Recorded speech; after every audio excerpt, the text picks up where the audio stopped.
नमस्कार, जय श्री कृष्ण, राधे राधे। मित्रों, एक कथा भगवान श्री कृष्ण ने पक्षी श्रेष्ठ गरुड़ जी को सुनाया था। हमने भगवान श्री कृष्ण के राधा, रुक्मिणी आदि से विवाह के बारे में सुनते हैं, लेकिन सोमपुत्री जाम्बवती की कथा से यह पता चलता है कि भगवान श्री कृष्ण ने सोमपुत्री जाम्बवती से भी विवाह किए थे। चलिए जानते हैं।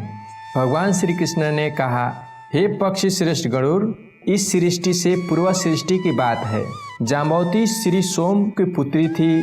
श्री सोम श्री विष्णु की सेवा में लगे रहते थे।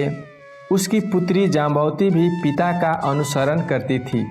वह नित्य पुराण सुनती थी, प्रतिक्षण भगवान का स्मरण करती थी, उनके चरणों की वंदना करती थी और उनकी सेवा में लगी रहती थी।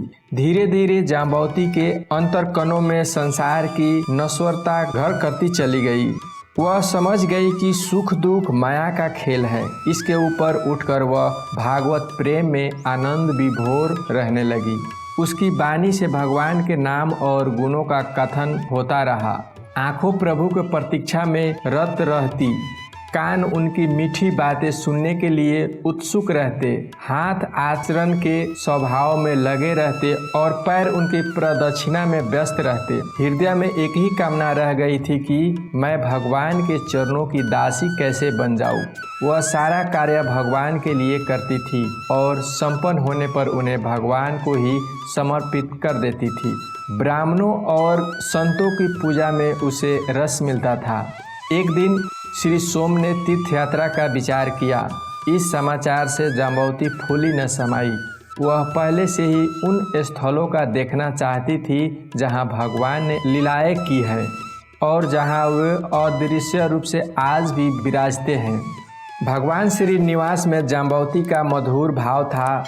शेषाचल पर अब प्रियतम के दर्शन हो जाएंगे, इस आशा से उसका रोम रोम खिल उठा। पिता का भी भगवान में पूरा लगाव था। दोनों की उत्सुकता अनिर्वचनीय थी। यात्रा प्रारंभ हो गई। पिता पुत्री के पग बिना बढ़ाए बढ़ रहे थे। धीरे धीरे कपिल नामक तीर्थ आ गया। सद्गुरु जयगिस्वामी की आज्ञा से पिता ने मुंडन कराया, स्नान किया और तीर्थ श्रद्धा किया। फिर विधिवत प्रकार के दान किए। इसके बाद सद्गुरु ने वेकटाद्रिका का महत्व सुनाया। इससे उन यात्रियों को मन में श्रद्धा का अतिरेक हो गया। वे लोग बहुत प्रेम से इस पवित्र पर्वत पर चढ़ने लगे। सद्गुरु जयगिस्वामी नारद, प्रहलाद, पराशर, पुंडरीक आदि महाभागवतों की कथा सुनाते रहे। नाम के रस का आस्वादन करते हुए लोग चल रहे थे। तो सच पूछा जाए तो वे चल नहीं रहे थे, कपितु आनंद वापी में डूब उतरा रहे थे और तरंगे स्वयं उन्हें आगे पहुंचाती जाती थी। जाम्बवती तो मानो आनंद बारिधि में उतराती चली जा रही थी। चढ़ते चढ़ते एक मनोरम तीर्थ आया। जाम्बवती ने पूछा, गुरुदेव, यह कौन सा तीर्थ है? वह कौन भाग्यशाली है जिस पर भगवान ने अनुग्रह किया है? इस प्रश्न से जयगिस्वामी बहुत प्रसन्न हुए। उन्होंने कहा, बेटी, इस तीर्थ का नाम नरसिंह तीर्थ है। भक्तराज प्रहलाद प्रेमवश भगवान श्री निवास के दर्शन के लिए यहाँ पधारे थे। उनके साथ दैत्य के कुमार भी थे। वे यहाँ भगवान के दर्शन के लिए उत्कंठित हो गए थे। उन्होंने प्रहलाद से कहा था, मित्र, जब नरसिंह रूप भगवान श्रीनिवास कण कण में व्याप्त है, तब इस जल में क्यों नहीं दिखाई देते?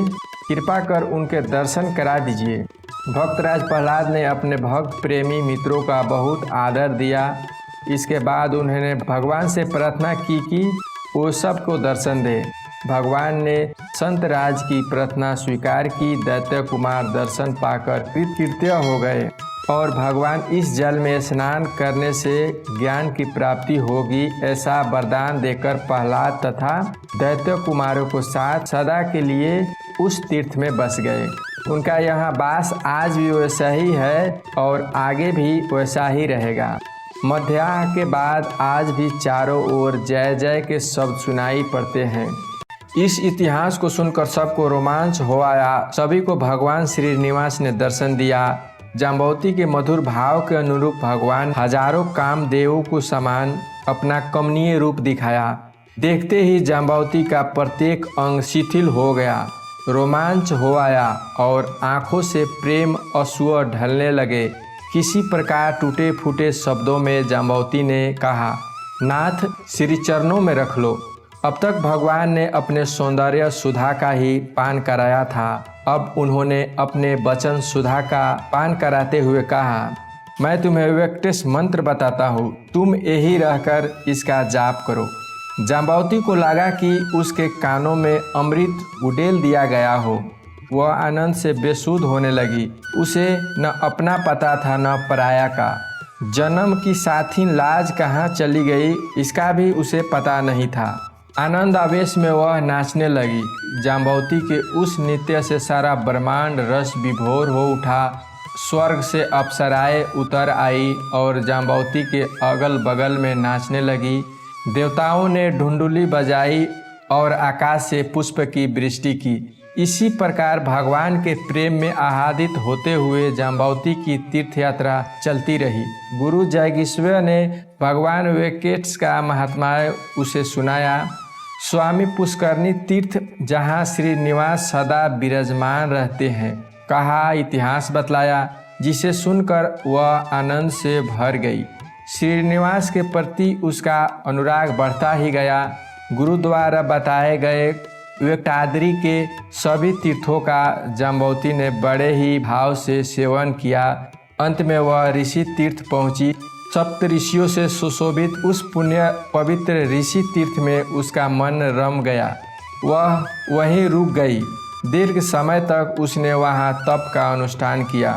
भगवान श्री कृष्ण ने कहा, हे पक्षीराज, वह कन्या जाम्बवती मेरे कृष्ण अवतार धारण करने का वहाँ तपस्या में अनुरक्त रही।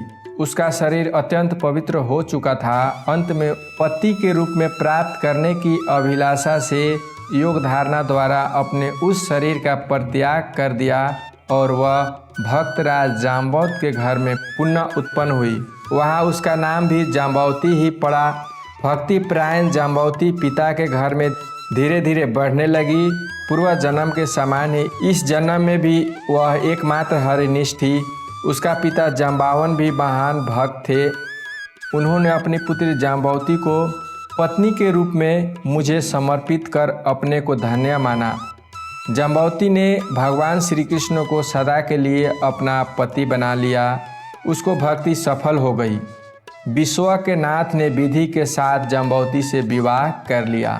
सब ओर आनंद ही आनंद छा गया। जाम्बवती के विवाह की पवित्र कथा बताकर श्री कृष्ण ने पक्षीराज गरुड़ को उन कृपालु भगवान श्रीनिवास की भक्ति का विस्तार से महात्म्य बतलाया और कहा कि हे गरुड़ जी, भगवान को कभी भूलना नहीं चाहिए।